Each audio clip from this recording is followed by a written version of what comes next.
Alors, on va corriger l'exercice A du sujet 0 du bac 2021. Donc, dans ce bac-là, vous avez le choix entre exercice A et exercice B, qui portent sur des thèmes différents. Et donc, l'exercice A, vous voyez ici, il y a marqué principaux domaines abordés, les logarithmes, dérivation, convexité et limite.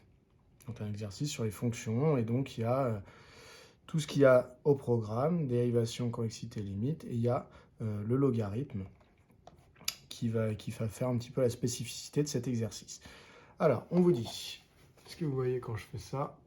Ouais, ça a l'air d'aller. Donc, vous avez le sujet qui est disponible sur monbacenmaths.fr dans la rubrique lien ou sinon dans le chapitre sur les logarithmes. Voilà, vous trouverez le lien vers le sujet. Et donc, c'est l'exercice A parce que c'est tout le sujet que je vous ai mis. Donc, sur le graphique ci-dessous, on a représenté dans un repère orthonormé la courbe représentative CF d'une fonction f définie et dérivable sur 0 plus l'infini. La tangente TA à la courbe CF au point A de coordonnées 1 sur E, vous voyez le point A est ici, et la tangente TB, donc la droite, qui passe par B et qui est tangente à la courbe CF. Le B, on donne les coordonnées, c'est 1, 2. Ensuite, on vous dit, la droite TA, elle est parallèle à l'axe des abscisses, donc on vous donne une information sur la direction de cette droite TA. Et la droite TB coupe l'axe des abscisses au point de coordonnées 3, 0. Donc ici, c'est bien ce qu'on voit, c'est bien en 3, 0 que ça coupe. Voilà. Donc tout est bien précisé dans l'énoncé pour que vous n'ayez pas à lire les coordonnées des points directement sur le graphique, puisque de la lecture graphique, ça peut très bien ne pas être précis. Vous voyez, par exemple, ici, la droite passe par 3, 0, on nous le dit, mais qui me dit qu'en zoomant, je ne passe pas juste à côté. Donc, ce qui me dit qu'en zoomant, je ne passe pas juste à côté, c'est que l'énoncé me dit qu'on passe par le point de coordonnées 0, 3. 3, 0, pardon. 0, 3, c'est celui-là. Voilà. On a f', la fonction dérivée de f, et donc, c'est parti pour la partie 1, déterminer graphiquement f' de 1 sur E et f' de 1. Alors, déjà, pour déterminer graphiquement tout ce qui concerne des dérivées, je vous rappelle que la dérivée d'une fonction en un nombre ici, par exemple 1 sur E, eh bien, c'est le coefficient directeur de la tangente au point d'abscisse 1 sur E. Donc, quand je veux f' de 1 sur E, en fait, je veux un coefficient directeur d'une tangente. Donc, je vais observer la tangente au point d'abscisse 1 sur E.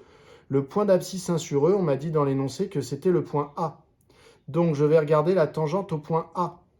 La tangente au point A, je vois qu'elle est horizontale. Donc, comme elle est horizontale, ça veut dire que son coefficient directeur vaut 0. Et si son coefficient directeur vaut 0, c'est que f' de 1 sur E est égal à 0. Donc, je peux conclure pour la partie 1, la première question.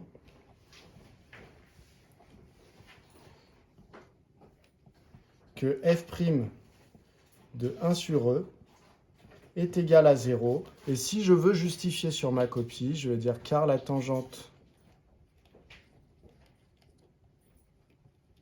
à la courbe CF au point d'abscisse 1 sur E est horizontale. Donc, qui dit tangente horizontale dit coefficient directeur de la tangente égal à 0, et donc nombre dérivé en 1 sur E égal à 0 également. Ensuite, on me demande f' de 1. Donc, pour trouver f' de 1, eh bien, je vais faire exactement de la même manière, c'est-à-dire que je vais observer la tangente, mais cette fois-ci au point de la courbe qui a pour abscisse 1. Le point de la courbe CF qui a pour abscisse 1, c'est B. Donc, en fait, cette fois-ci, pour trouver f' de 1, il faut que je trouve le coefficient directeur de la tangente en B, donc de la droite TB. Pour connaître le coefficient directeur de la droite TB, eh bien, soit je regarde, je peux lire graphiquement ici, vous voyez, je prends un point de la droite, je me décale de 1 sur la droite et je regarde de combien je dois descendre pour retomber sur la droite. En l'occurrence là, donc quand je me déplace de 1 sur l'axe abscisse, c'est 2 carreaux. Donc je prends le point qui est là, 1, 2 carreaux, et il faut que je descende de 2 carreaux pour retomber sur le point. 2 carreaux en ordonnée, c'est également 1. Donc mon coefficient directeur, quand je me décale de 1, je descends de 1. Donc mon coefficient directeur vaut moins 1. Donc f' de 1, le coefficient directeur de cette tangente, vaut moins 1. Donc je peux dire que f' de 1 égale moins 1. Si je ne suis pas sûr de moi dans la lecture graphique, bien si je ne suis pas sûr de moi dans la lecture graphique pour ma droite, je peux toujours calculer le coefficient directeur avec la formule qui permet de calculer le coefficient directeur. Pour calculer un coefficient directeur d'une droite, il faut que je connaisse les coordonnées de 2 points de la droite. Donc je peux prendre les coordonnées de B. Je sais qu'elles sont 1, 2. Et je peux prendre les coordonnées d'un autre point de la droite. On m'a précisé que le point de coordonnées 3, 0, c'était dit dans l'énoncé, c'est une des phrases ici, eh bien, est sur la droite TB. Donc, j'ai qu'à l'appeler D, par exemple. Donc, le point D de coordonnées 3, 0 est sur la droite TB. Donc, je peux calculer le coefficient directeur de cette droite. Si je l'appelle M, la formule, je vous rappelle que c'est YD moins YB sur XD moins XB. Différence des ordonnées sur différence des abscisses. Ça me donne 0 moins 2 sur 3 moins 1. Ce qui me donne moins 2 sur 2. Ce qui me redonne bien le moins 1 du coefficient directeur. Voilà. Donc, je pouvais déterminer ici, puisque la question c'était de déterminer graphiquement le coefficient directeur, soit vous le dites directement, vous auriez eu les points un jour de bac, soit vous refaites le calcul du coefficient directeur. Et donc, quoi qu'il en soit, vous pouvez justifier en disant qu'en fait, c'est le coefficient directeur de la tangente à la courbe au point d'abscisse 1. Voilà pour cette première question. On va pouvoir passer à la deuxième. Dans la question 2, on me demande d'en déduire une équation de la droite TB. Donc, TB est une tangente. Donc, TB, comme n'importe quelle tangente, elle admet une équation de la forme y égale f' de... Alors, normalement, c'est f' de petit a. La formule, c'est celle-là. Je vous la réécris. Fois x moins a plus f de a. Ça, c'est la formule pour une tangente à un point d'abscisse petit a. Nous, TB, elle est tangente au point d'abscisse 1. Donc, ça veut dire que tous les petits a sont remplacés par des 1. Du coup, on peut trouver cette équation. Ça nous donne quoi? F' de 1, on vient de dire dans la question précédente que c'était moins 1 fois x moins 1 plus f de 1. F de 1, c'est tout simplement l'ordonnée du point B. On est d'accord? Ici, vous avez votre point B qui est à l'abscisse 1, donc son ordonnée, f de 1, c'est 2. Comment on est sûr que c'est bien pile 2?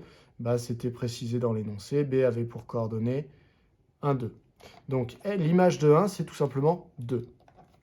Voilà. Et donc, ça nous donne y égale moins 1 fois x, donc moins x, moins 1 fois moins 1, plus 1, plus le 2 qui traînait derrière. Ça nous donne y égale moins x plus 3. Voilà. Donc, on a trouvé que l'ordonnée à l'origine de la droite TB, c'était 3, ce qui n'est pas très étonnant, puisque, regardez, eh bien, la droite TB, si on regarde l'ordonnée à l'origine, elle passe bien en 3. Voilà. Donc ça nous avait été dit dans la phrase, l'axe des ordonnées, que TB passait par couper l'axe des ordonnées au point de coordonnées 0,3. Voilà. Donc, c'est cohérent. On a trouvé l'équation de TB. On va pouvoir passer à la partie 2 dans la première question. On me demande de montrer par le calcul. Montrer que la courbe CF passe par les points A et B et qu'elle coupe l'axe des abscisses en un unique point que l'on précisera. Donc, j'ai déjà commencé par montrer que la courbe CF passe par les points A et B. Alors, les points A et B, on va rappeler leurs coordonnées. Donc, A, il a pour coordonnées 1 sur E, E, et B, il a pour coordonnées 1, 2. Ça, c'est dit dans mon énoncé. Donc, pour montrer qu'un point appartient bien à la courbe représentative d'une fonction, En fait, le principe,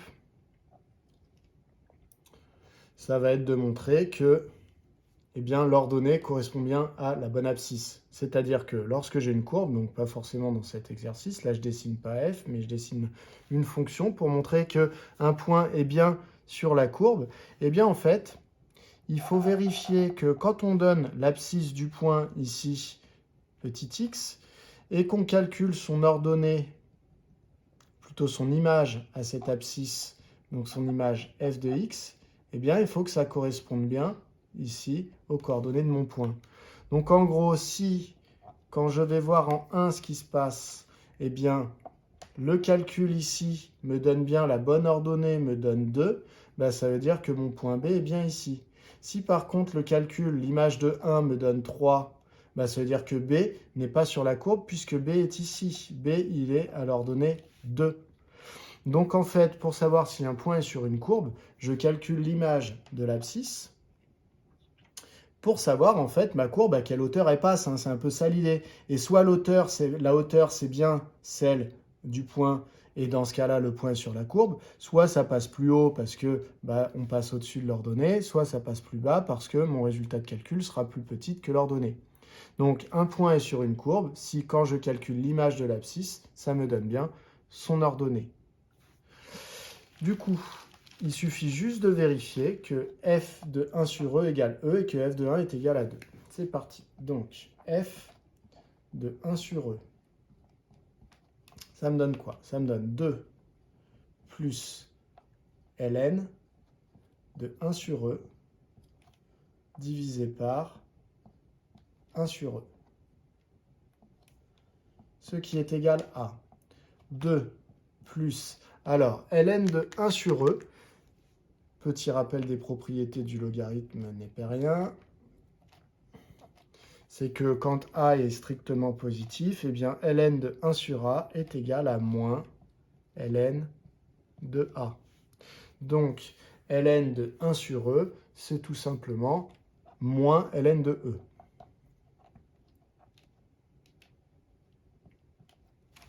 Ensuite, divisé par 1 sur e, ça revient à multiplier par l'inverse d'1 sur e. Donc, ça revient à multiplier par e sur 1. Donc, finalement, je peux réécrire. Ça me donne 2 moins ln de e fois e sur 1, c'est-à-dire fois e en fait. Qu'est-ce que ça me donne? Ln de e, un petit rappel, ça vaut 1.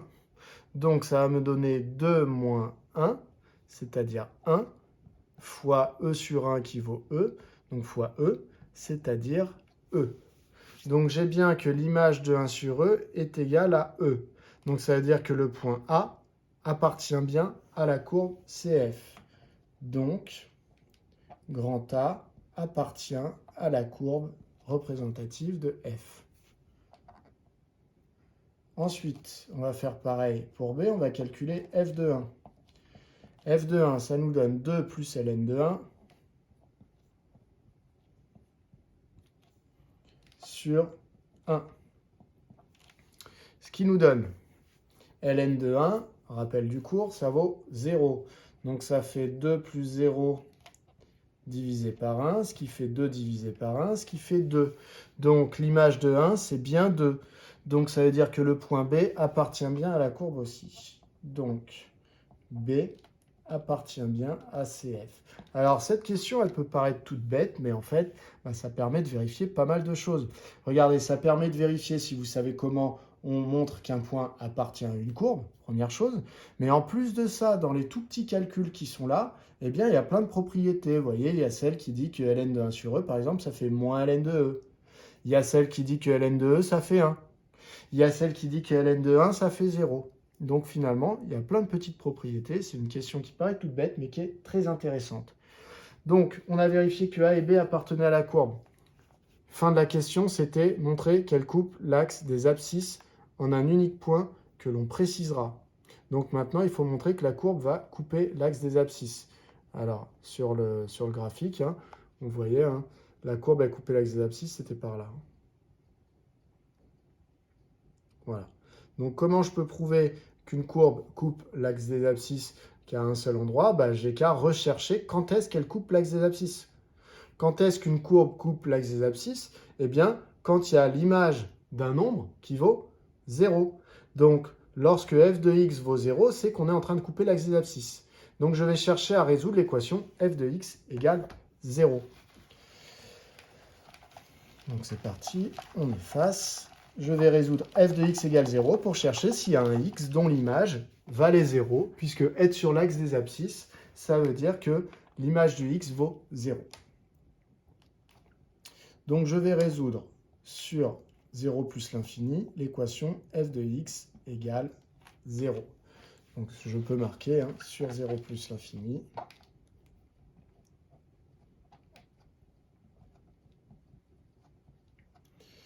Alors, f de x égale 0. Cela revient à dire que 2 plus ln de x sur x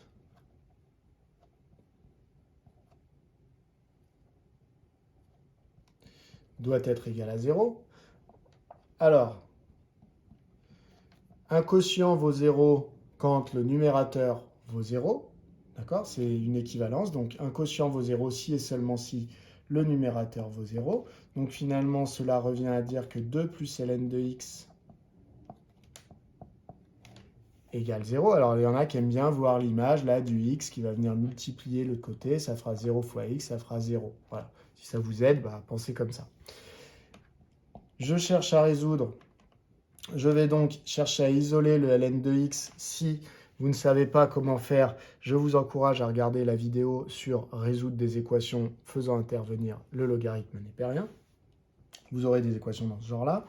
Donc, ça va me donner que ln de x doit être égal à moins 2. Et donc, je vais, pour l'instant, le x est emprisonné dans le ln, donc je vais lui apporter l'antidote exponentielle. Donc, je vais appliquer l'exponentielle dans le membre de gauche, mais du coup, je suis obligé de l'appliquer dans le membre de droite. C'est équivalent car l'exponentielle est strictement croissante sur R. Donc, je peux mettre l'équivalence. Du coup, eh bien, exponentielle de ln de x, c'est x. Donc, x égale exponentielle de moins 2. Donc, cette équation f de x égale 0 a une unique solution qui est exponentielle de moins 2. La solution est bien positive, on est bien dans cet intervalle. Donc, la question, c'était montrer que la courbe va couper l'axe des abscisses en un point. Et de donner ses coordonnées, bah oui, ça coupe l'axe des abscisses à l'abscisse exponentielle de moins 2.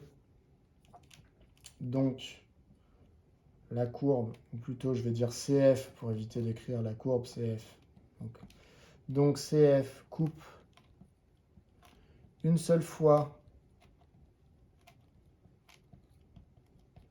l'axe des abscisses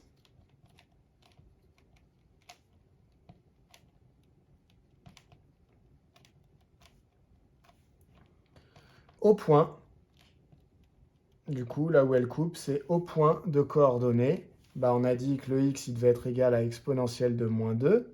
Et forcément, si on coupe l'axe des abscisses, c'est que l'ordonnée vaut 0. C'est comme ça qu'on a recherché l'abscisse. C'est que le critère de sélection, c'était justement de dire bah, je veux que l'ordonnée soit égale à 0 pour que je sois sur l'axe des abscisses. Voilà pour cette question. J'ai effacé, mais donc on avait trouvé comme abscisse exponentielle de moins 2. Si on le tape sur la calculatrice, exponentielle de moins 2, ça fait à peu près 0,14. Donc vous voyez, finalement, on peut vérifier graphiquement, on était entre 0 et 0,5, là où ça coupait, donc 0,14. C'est une valeur qui est tout à fait en cohérence avec mon graphique. Donc j'ai de grandes chances de ne pas m'être trompé. Voilà. La question suivante. Quelle est-elle? Quelle est-elle? Quelle est-elle? C'est question 2. Déterminer la limite de f de x quand x tend vers 0 par valeur supérieure et la limite de f de x quand x tend vers plus l'infini. Donc en fait, il faut que je détermine la limite de f de x aux bornes de l'intervalle de définition. Voilà, donc je vais commencer en 0 et puis je vais finir après en plus l'infini. Donc c'est la question 2. Je vais commencer par la limite en 0. Voilà, c'est parti. Alors, pour calculer une limite, je commence toujours à faire à vue. Donc, bien entendu, c'est par valeur supérieure, hein.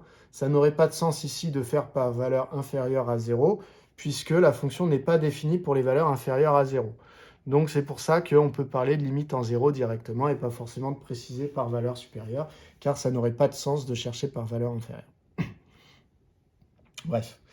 Donc, si x tend vers 0, pardon, ln de x tend vers moins l'infini, je vous rappelle l'allure de la courbe de la fonction logarithme népérien.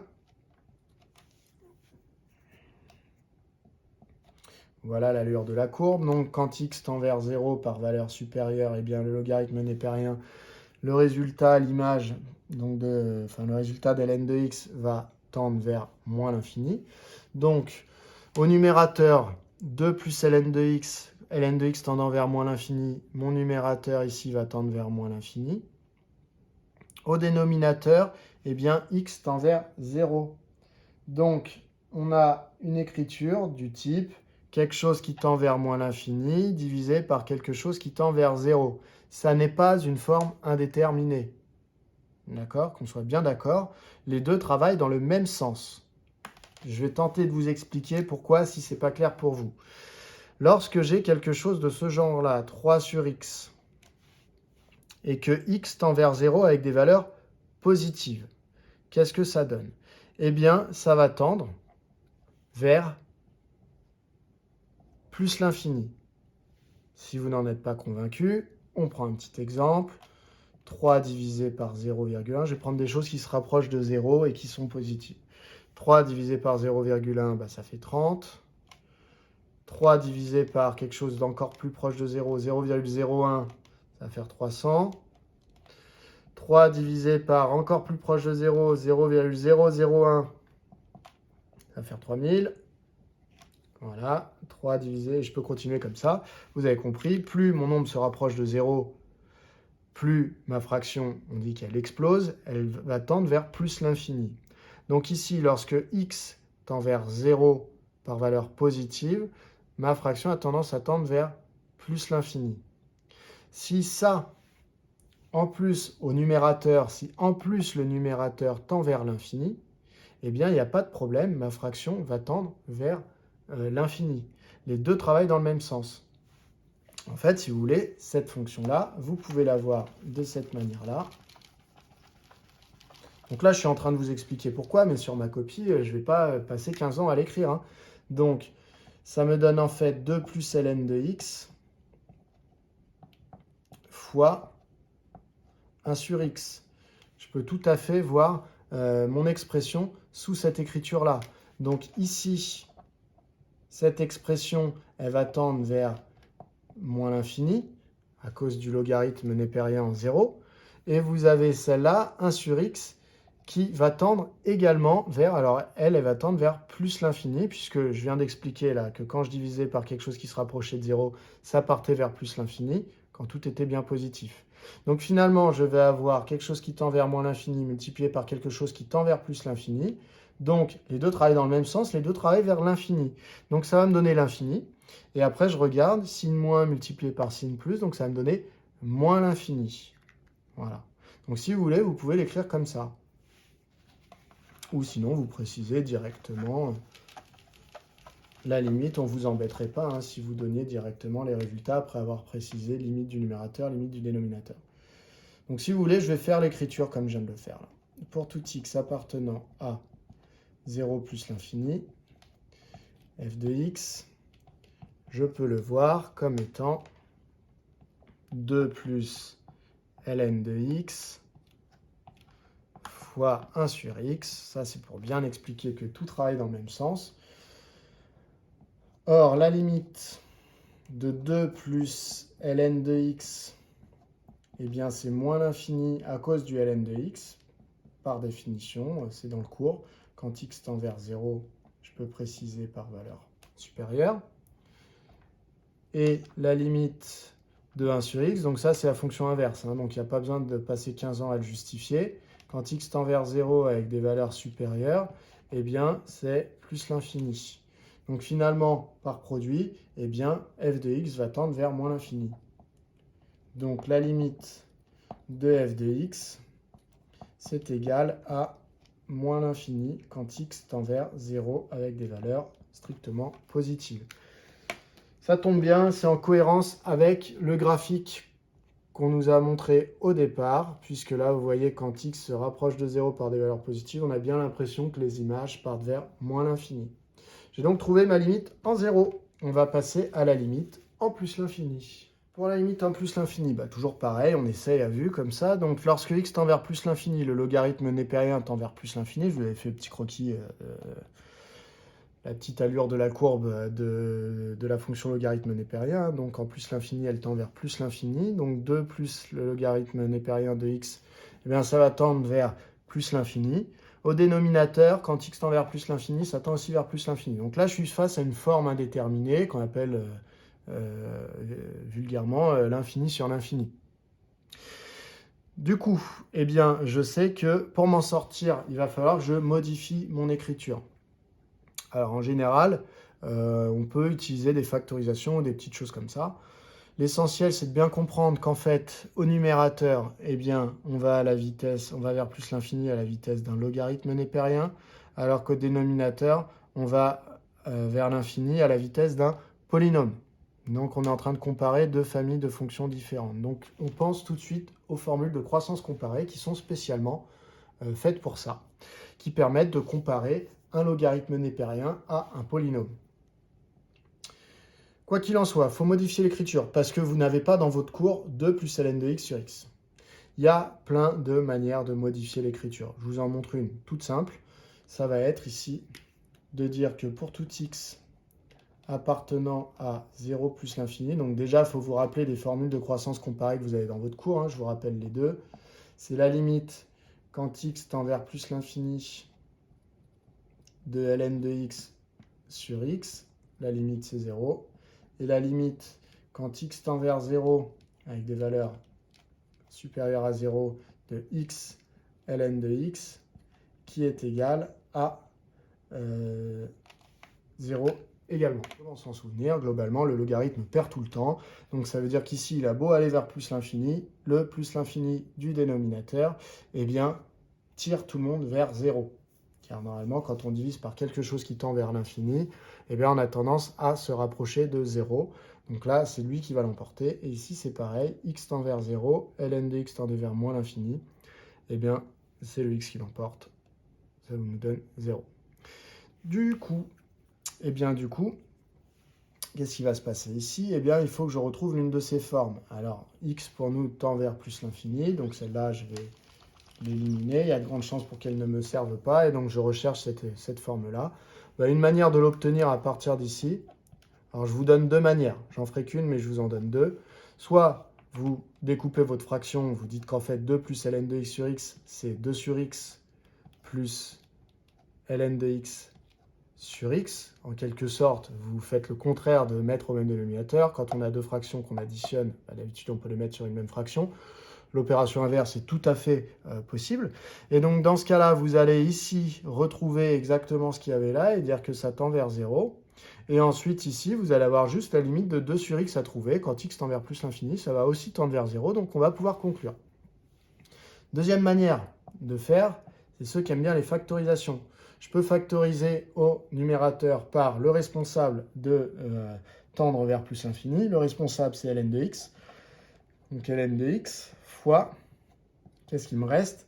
2 n'avait pas de ln de x, donc quand j'ai factorisé quand j'ai forcé la factorisation, ça m'a donné 2 sur ln de x, plus, et ici ln de x était là une fois, donc plus 1, divisé par x.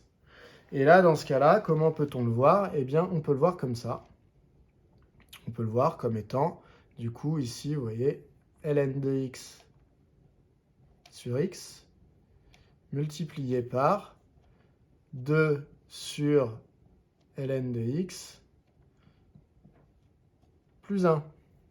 D'accord? Un nombre fois un autre divisé par un troisième, on peut faire le calcul en faisant le premier divisé par le troisième fois le deuxième. Dans ce cas-là, ici, vous reconnaissez cette écriture. Donc, en plus l'infini, ça tend vers 0. Et ici, qu'est-ce qui se passe dans ma parenthèse? Eh bien, ma parenthèse va tendre vers 1 parce que 2 sur ln de x, ça fait 2 sur quelque chose qui tend vers plus l'infini. Donc 2 sur ln de x va tendre vers 0. Donc ma parenthèse va tendre vers 1. Donc dans la parenthèse, ça tend vers 1. ln de x sur x tend vers 0. Donc ça tend vers 0 fois 1, c'est-à-dire vers 0. Voilà, les deux modifications d'écriture, suivant les préférences qu'on a, de toute façon mènent au même résultat. Et les deux sont corrects. Je vais prendre la plus simple, je vais prendre celle-là. Dans les deux cas, vous utilisez de toute façon cette formule. Donc c'est la même difficulté. Donc je vais dire, cette formule, elle est obtenue par croissance comparée.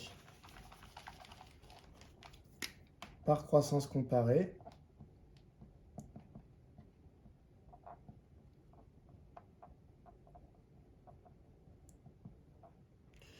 Vous avez que la limite de ln de x sur x quand x tend vers plus l'infini, eh bien, c'est égal à 0. Ça, c'est votre cours. De plus, la limite de 2 sur x quand x tend vers plus l'infini, ça, c'est les opérations élémentaires, hein. La limite, c'est 0. Donc, par somme,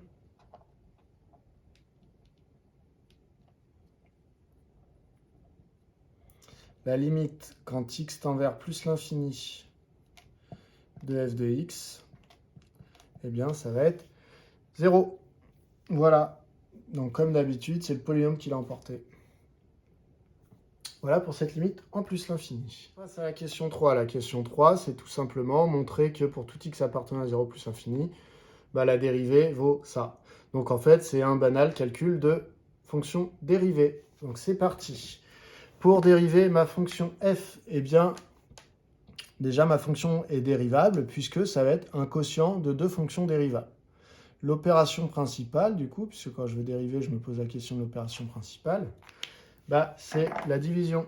Donc ici, j'ai la variable au numérateur et au dénominateur, donc je vais utiliser la formule qui permet de dériver une fonction de la forme u sur v. La dérivée d'une fonction de la forme u sur v, la formule, c'est u'v moins uv' sur v carré.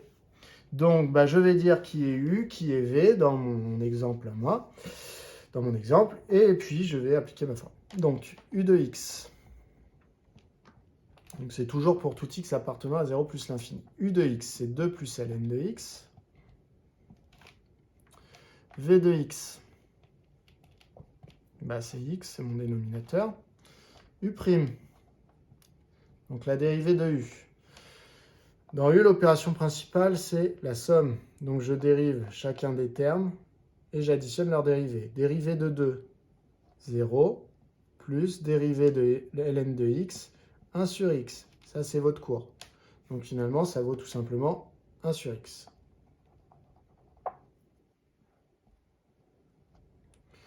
V' de x. Dérivée de x, c'est 1. Ensuite, j'applique ma formule. Je l'efface, hein, vous la notez, hein, vous mettez sur pause si vous voulez vous la noter. Mais normalement, vous la connaissez par cœur depuis la première. Donc, pour tout x appartenant à R plus étoile, alors R plus étoile, hein, c'est la notation de cet intervalle. Hein. J'aurais pu renoter l'intervalle. F' de x égale U' fois V, 1 sur x fois x, moins U fois V'. Alors attention, dans U, il y a une somme, donc je mets bien mes parenthèses pour ne pas me tromper et pas faire de faute de signe. 2 plus ln de x fois V', donc fois 1. Le tout divisé par V au carré, donc sur x au carré.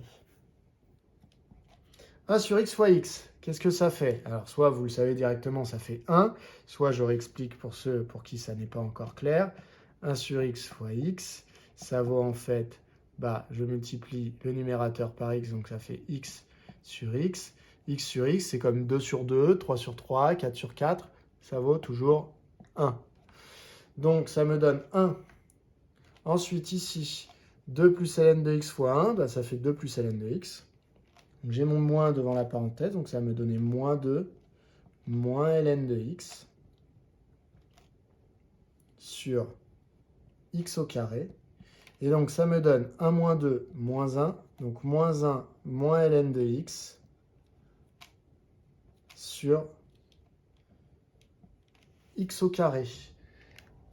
On compare, moins 1 moins ln de x sur x au carré, c'est ce que je voulais. Donc j'ai le bon résultat, c'est f' de x. Et je passe à la question suivante, qui va me parler du coup des variations. La question suivante, c'est dresser le tableau de variation de la fonction f sur 0 plus l'infini. Pour dresser un tableau de variation, eh bien, il faut que j'ai les variations de la fonction. Pour trouver les variations de la fonction, il faut que j'étudie le signe de la dérivée. Donc je me suis renoté la dérivée que j'ai trouvée ici, et donc il va falloir que j'étudie son signe. Pour étudier le signe d'une dérivée, ou d'une expression plus généralement en maths, pas forcément que pour les dérivées, vous devez regarder déjà l'opération principale. L'opération principale ici, c'est la division. Ça, on se frotte les mains parce que quand une opération principale est une division ou une multiplication, ça veut dire que je vais pouvoir séparer un peu le travail. Pourquoi? Parce que dans un quotient, le signe d'un quotient est déterminé entièrement par le signe du numérateur comparé au signe du dénominateur. Et oui, quand j'ai un nombre négatif divisé par un nombre négatif, je sais déjà que le résultat sera positif. Si j'ai un nombre négatif divisé par un nombre positif, je vais savoir que le résultat est négatif. J'ai ce que vous appelez la règle des signes qui s'applique. Donc ça va me permettre de faire un tableau de signes quand j'ai une division ou une multiplication. Alors, c'est parti. Tableau de signes pour ma dérivée. Les x considérés sont sur 0 plus l'infini. 0, valeur interdite. Pour deux raisons. Hein. Vous avez le logarithme déjà qui n'est pas défini en 0. Et en plus, on divise par x au carré. Alors, il nous faut le signe du numérateur. Signe de moins 1 moins ln de x.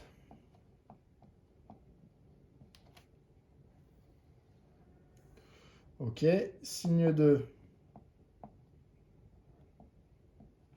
le dénominateur x au carré. Lorsque j'aurai ces deux signes, je pourrai en déduire le signe de mon quotient, donc de f' de x.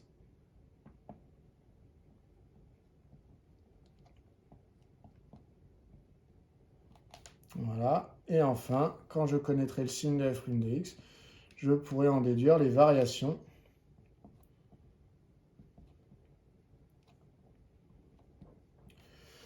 de f.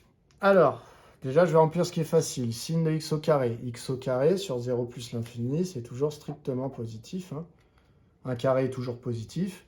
Et x au carré pourrait être égal à 0 éventuellement, mais quand x vaut 0 et x vaut 0, c'est une valeur interdite. Donc, j'ai un signe plus. Il me reste le signe de moins 1 moins ln de x. Le signe de moins 1 moins ln de x, je m'aperçois ici que j'ai une soustraction. Donc, pour trouver le signe d'une soustraction, eh bien, il faut que je passe par mon inéquation et mon équation. Donc, je vais chercher déjà quand est-ce que moins 1 moins ln de x vaut 0. Donc ça à faire rapidement. Il ne faut pas perdre 15 ans à faire ça. Donc, c'est quand moins 1 vaut ln de x, ce qui est équivalent à dire que j'applique l'exponentielle des deux côtés, e de ln de x égale à e de moins 1. Donc ça, je peux le faire car l'exponentielle est strictement croissante sur R. Vous pouvez le marquer à côté. Et du coup, ici, c'est quand x, puisque là, ça se neutralise, est égal à e de moins 1. Donc déjà, en e de moins 1, eh bien, moins 1 moins ln de x vaut 0. Très bien. Donc maintenant, j'aimerais bien savoir quand est-ce qu'il y a le plus et quand est-ce qu'il y a le moins. Est-ce que c'est le plus là, moins là, plus là, moins là, plus là, moins, moins, enfin bon, je cherche le signe. Pour ça, je ne vais pas résoudre une équation, mais je vais résoudre une inéquation. Donc je vais chercher quand est-ce que moins 1 moins ln de x, par exemple, est strictement plus grand que 0. C'est-à-dire que là, je suis en train de chercher où est-ce qu'il y aura le plus. J'y vais, donc ça donne quand moins 1 est plus grand que ln de x. J'applique l'exponentielle dans les deux membres de mon inégalité. Donc j'ai exponentielle de moins 1. Je garde le même sens puisque ma fonction exponentielle est strictement croissante sur R. Et j'ai exponentielle de ln de x de l'autre côté. Au final, ça me donne exponentielle de moins 1 plus grand que, ici ça se neutralise, que x. Donc, j'ai trouvé que moins 1 moins ln de x aurait un signe positif quand x est plus petit qu'exponentielle de moins 1. Donc, signe positif quand x est plus petit qu'exponentielle de moins 1. Ce qui sous-entend que le reste du temps, ce sera négatif. D'accord? Je ne le fais pas avec la troisième inéquation en cherchant quand est-ce que c'est négatif. Si j'ai trouvé là où c'était strictement positif et là où c'était égal à 0, c'est-à-dire que le reste du temps, c'est forcément strictement négatif. Du coup, je remplis mon tableau. Entre 0 et exponentielle de moins 1, j'ai moins 1 moins ln de x, le numérateur, qui est positif. Le dénominateur est aussi positif, donc positif sur positif, ça fera positif. En exponentielle de moins 1, j'ai moins 1 moins ln de x qui vaut 0. Donc, ça fera 0 divisé par quelque chose de positif. Quoi qu'il en soit, ça fera 0. Enfin, entre exponentielle de moins 1 et plus l'infini, j'ai moins 1 moins ln de x qui est négatif, donc le numérateur négatif, dénominateur positif, donc moins sur plus, moins. J'ai donc trouvé le signe de ma dérivée de f'. F' est positive sur 0 exponentielle de moins 1, ce qui veut dire que la fonction f sera strictement croissante sur cet intervalle. La dérivée est strictement négative sur exponentielle de moins 1 plus l'infini, donc la fonction f sera strictement décroissante sur cet intervalle. Alors on m'a demandé de tracer, enfin plutôt de dresser le tableau de variation. Donc ça veut dire que maintenant il me faut les valeurs ici, ici et là. Aux extrémités ici, vous voyez, donc c'est en 0, il n'y a pas d'image, hein, la fonction n'est pas définie. Donc ici c'est la limite que j'ai calculée tout à l'heure. On avait trouvé moins l'infini. En plus l'infini, c'est pareil, plus l'infini étant pas un nombre, il n'a pas d'image, donc ce qu'on met ici, c'est la limite. En plus l'infini, on avait dit que la limite, c'était 0. Et en revanche, il va falloir que je trouve ici l'image de e de moins 1. Alors, soit je suis un petit peu malin, et je sais que e de moins 1, si je suis malin, je m'évite le calcul. E de moins 1, je sais que c'est une écriture du nombre 1 sur e. Et 1 sur e, vous vous souvenez, c'était l'abscisse du point A. Et on avait déjà vu que le point A, il avait comme abscisse 1 sur e, qu'il était bien sur la courbe et que son ordonnée, c'était e. Donc ça veut forcément dire ici que l'image, c'est e. Soit vous n'en êtes pas convaincu et vous refaites le calcul, mais vous allez refaire le même calcul que dans la question 1 de la partie 2, c'est-à-dire vous allez calculer f de e de moins 1. Alors attention, f de e de moins 1, c'est pas ça qu'on utilise, ça c'est la dérivée. Hein. Donc vous repartez sur la fonction de base. La fonction de base, c'était 2 plus ln de x, donc vous, ça vous ferait 2 plus ln de e de moins 1 sur x, donc sur e de moins 1. Le calcul, ça nous donnerait quoi?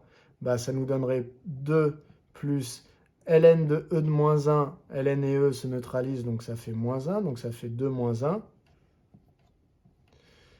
E puissance moins 1, ça, divisé par e puissance moins 1, ça revient à multiplier par e. Donc ça nous donnerait 1 fois e, ce qui nous donnerait e. Donc voilà, donc on a bien le tableau de variation de la fonction f. La dernière question, on vous dit, on note f seconde, la dérivée seconde de la fonction f, jusqu'à là rien de très étonnant. On admet que pour tout x appartenant à 0 plus infini, f seconde vaut cette expression. Donc quand on vous dit on admet que, ça veut dire que vous n'avez pas à le redémontrer, vous pouvez utiliser ce résultat comme si vous l'aviez déjà calculé. Alors, on aurait pu vous demander de le calculer, mais l'idée du sujet, c'est pas de vous interroger 15 fois de suite sur comment dériver une fonction qui ressemble beaucoup à celle d'avant. Donc vous avez déjà dérivé la fonction f qui s'écrivait comme ça, avec un quotient, avec du ln de x, etc. Donc là, pour trouver f seconde, il faudrait redériver f', donc c'est encore un quotient avec du ln de x, etc. Ça n'a pas grand intérêt de vous demander de le faire. C'est pour ça qu'on l'a admis. Mais donc on peut réutiliser ce résultat. On nous demande de déterminer le plus grand intervalle sur lequel f est convexe. Alors pour savoir si une fonction est convexe ou concave quand on a la dérivée seconde, eh bien il faut savoir si la dérivée seconde est positive ou négative. Lorsque la dérivée seconde est positive, la fonction est convexe. Et lorsque la dérivée seconde est négative, la fonction est concave. Donc en fait, quand on vous demande le plus grand intervalle sur lequel la fonction f est convexe, on est en train de vous demander quand est-ce que f seconde est positive, quel est le plus grand intervalle sur lequel la fonction f est positive, la dérivée seconde de f est positive. Donc en fait, on vous redemande d'étudier le signe de la dérivée seconde. Pour étudier le signe d'une expression en maths, on l'a fait juste avant avec le signe de la dérivée.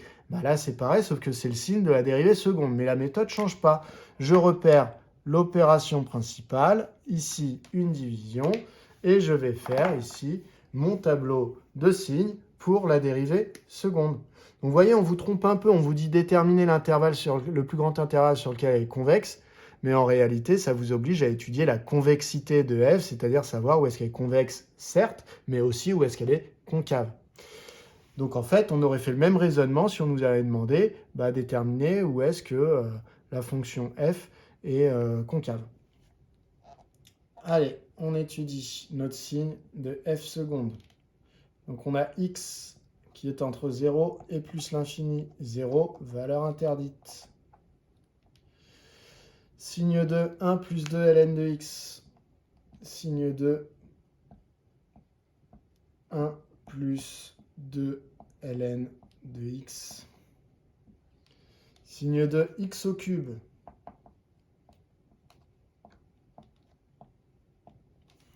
Et ensuite, signe de f seconde.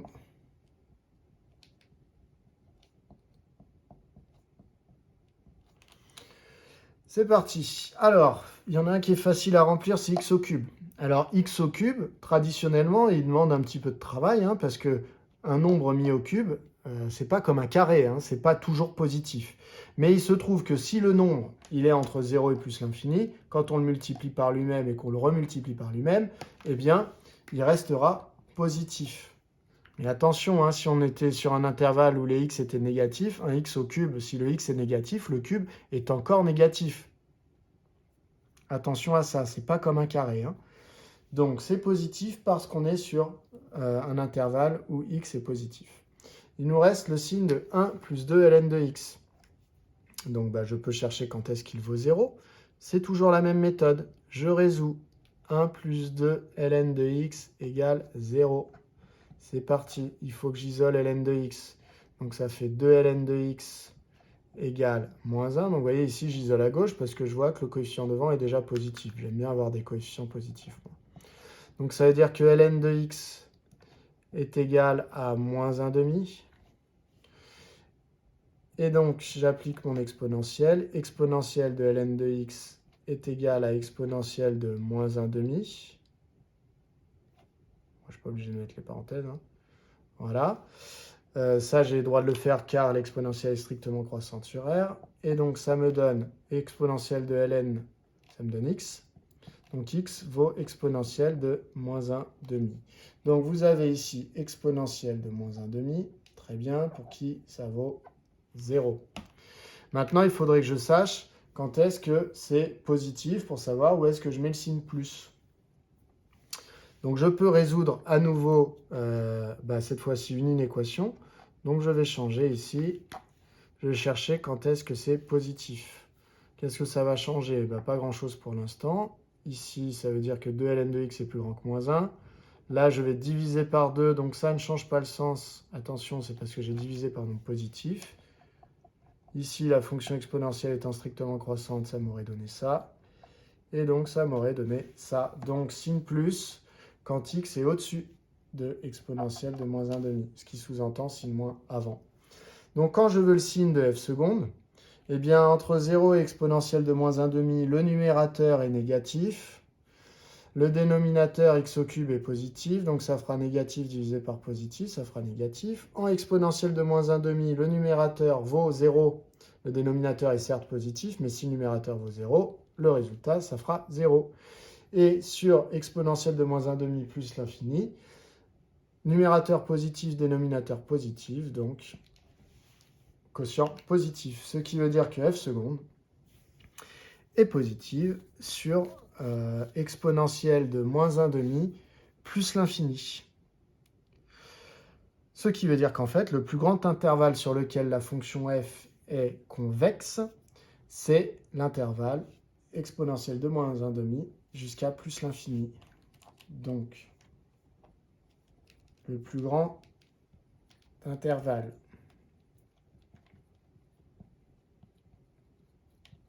sur lequel f est convexe est